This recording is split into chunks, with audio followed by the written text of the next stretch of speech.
Shout out to everyone who has been tagging me on this executive order. I will cover it now. Apologies for the delay. The executive order on the partial revocation of Executive Order 13961. What is this? Basically, together with the resilience strategy that all of you have also been tagging me on, together this creates a strategy to make sure that the important federal responsibilities are still working even under emergencies. Why would this be required right before a new administration is set to take presidency? It's basically setting up new regulations that position safeguards so that if anything happens, emergency, disaster, something unprecedented, the important federal responsibilities, those important federal jobs are still working even if there is no up there, you know? I know, I ain't talking about God. And the crumbs here, I cannot put it as good as this. By Act Upper on Blue Sky, it's a damn weird chair to rearrange on the deck of the Titanic unless you're avoiding the iceberg.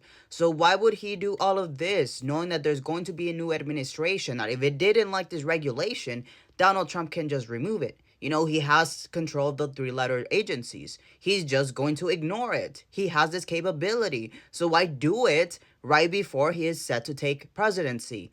Unless he isn't. Now, he also helps us here where he says, on the whole, I'll say unprecedented, but good. Biden prepping the executive branch to operate even if we don't have president sworn in points towards not swearing in our president. Now, this is possible because we're all in tune with like Vice President Kamala Harris, right? Which is a possibility, however, that can be contested. In that reality, there can be a kind of crisis of who is the president. So this positions a solution to that before it occurs. This was the wrong slide. Apologies. This was the one I wanted, but I'm not going to redo that, so I'm going to leave it in. But I responded to this with, however, in traditional process, which is the 20th Amendment, it positions that the vice president-elect would be the one who becomes the temporary president, right?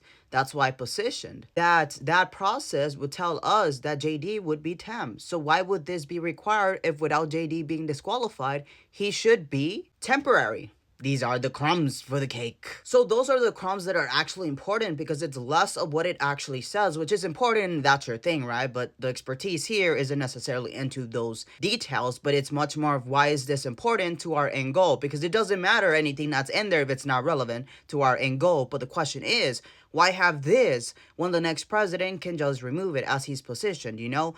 He said TikTok was banned, and now Donald Trump, without even being in presidency, basically made a deal with TikTok and said for them to reinstate it, and that's what they did because he wanted his inauguration to be live, which is an ethical gray zone, and I'm not a lawyer. However, he's making decisions when he's not even president. And if those are illegal, even if he has immunity as president, he is not acting as president right now. He is acting as president-elect. Does that extend to being president-elect? It does not. So if he does illegal activities right now, that wouldn't be covered under immunity. However, all of this positions to us that tomorrow is going to be a very interesting day, and I need you to understand this fully, okay? Listen, I know you're anxious. I know you just want this to be over, but I need you to comprehend, recognize that we are living in history. If you were alive during September 11, you understand that feeling, right? You see them jumping out of the towers and you don't fully comprehend how will this change the world? How will this change our lives?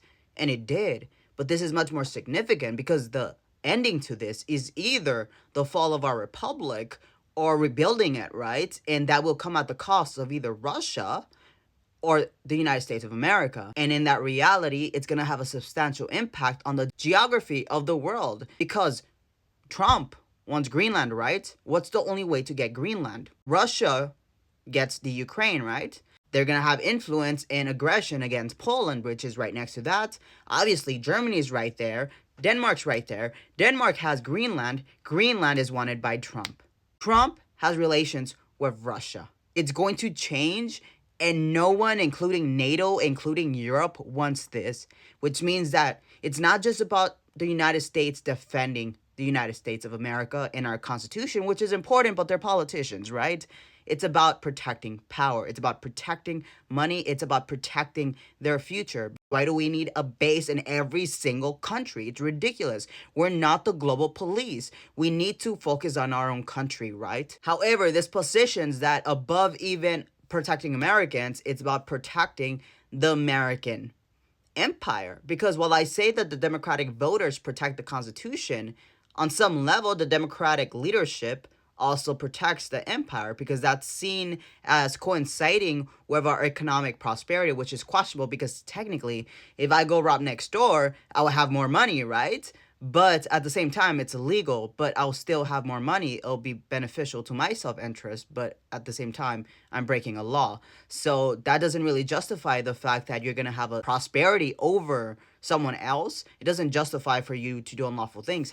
However, I digress. What this tells us is that they favor positioning the power of the United States above anything else, and that power will reduce dramatically if Donald Trump is president. And these are the crumbs that will make our cake.